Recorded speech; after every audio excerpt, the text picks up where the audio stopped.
Welcome to the Real Estate Espresso Podcast, your morning shot of what's new in the world of real estate investing. I'm your host, Victor Menashe. On today's show, we're talking about water. We're all attracted to water features on a property. A lake, a pond, a canal, a river. All these water features make a property more interesting than a flat patch of grass.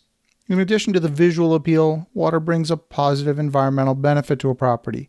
It's a refuge for nature, for birds, fish, frogs, insects, and all kinds of vegetation that you might not otherwise find in an open field. But if you have water on your property, chances are that you don't own it. The question of ownership can be pretty murky. It's an area of the law that varies widely from one jurisdiction to another. Generally speaking, the law has been created and interpreted by the courts in response to conflicts between competing legal systems. There's way too many cases to cover on today's show, but I'll give you a couple of examples, starting with the state of Texas. You're going to need to perform your own research and your own due diligence in the location of your property. The basic idea when it comes to water is the presumption that Mother Nature was perfect in how the natural environment was created. When we start putting buildings, paving surfaces, we start interfering with how water flows when it rains, and we start to interfere with how water is absorbed into the soil. And when we're talking about water, we need to be clear on what kind of water we're talking about. Is it groundwater or surface water? Generally speaking, Texas groundwater belongs to the landowner. Groundwater is governed by the rule of capture, which grants landowners the right to capture the water beneath their property. Landowners don't own the water, but they have the right to pump and capture whatever water is available, regardless of the effects that pumping has on neighbors' underground water supply.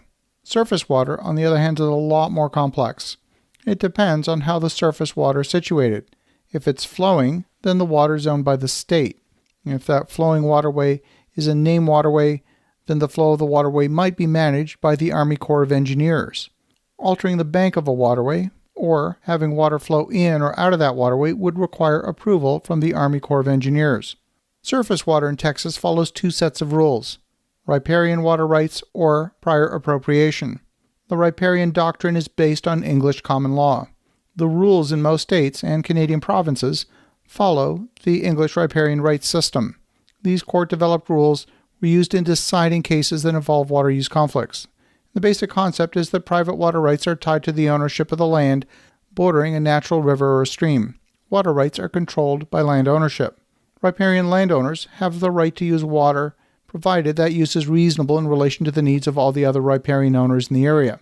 Riparian owners have the right to use water as long as they own the land adjacent to the water.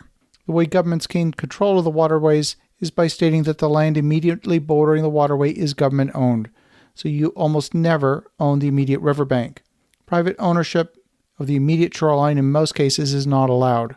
Therefore, the state maintains ownership of the water, and in some cases, they'll delegate the task of management of the waterway to a conservation authority.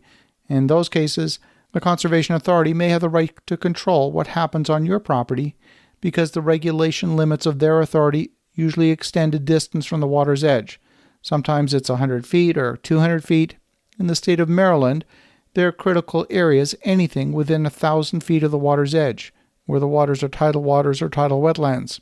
In the days of the Wild West, when land was being explored, the much drier states had a lot less water. People used water whenever and wherever they could find it, regardless who owned the land. And during the early development in the West, the western states failed to control rivers and streams. Water was treated as though it belonged to nobody. In the absence of any rules, people simply took waters from streams and they used it. That is, they appropriated it. And this practice became legalized, became known as the doctrine of prior appropriation. In 1967, the state of Texas combined the two competing legal systems into a unified legislation that attempted to consolidate the surface water rights into a single set of rules. Stormwater runoff is the final category of surface water. Depending on what's happening to the runoff, different rules might apply. Stormwater on your property that flows into a stream or riverbed is not yours. It's controlled by the state. You can't claim it, but you can use it provided you don't abuse the water. Your use has to be reasonable. And if your water is a threat to property and it's considered a common enemy, then you're allowed to do whatever you need to protect your property, even if it means diverting the water and even if it means harming your neighbor. Unless the water is a common enemy, you've got limited rights to divert water. Another rule is called natural flow. That is, you can't increase the flow above the natural flow, and if you do and you cause flooding to your neighbor, you might be liable for damages. So if you've got stormwater detention on your property, the government can determine how much water your pond can release into the downstream water system. So as you can see, there's a lot of special cases. We haven't even begun to describe all of them in this short episode. In some communities, you're allowed to capture rainwater. In others, you're not. And finally, many communities might require you to manage your stormwater runoff so as not to harm your neighbor. They may require you to build stormwater detention ponds and provide more controlled runoff during storm events that bring large amounts of rainfall. And this is one area where you simply can't apply what you believe to be common sense. As you think about that, have an awesome rest of your day. Go make some great things happen. I'll talk to you again tomorrow.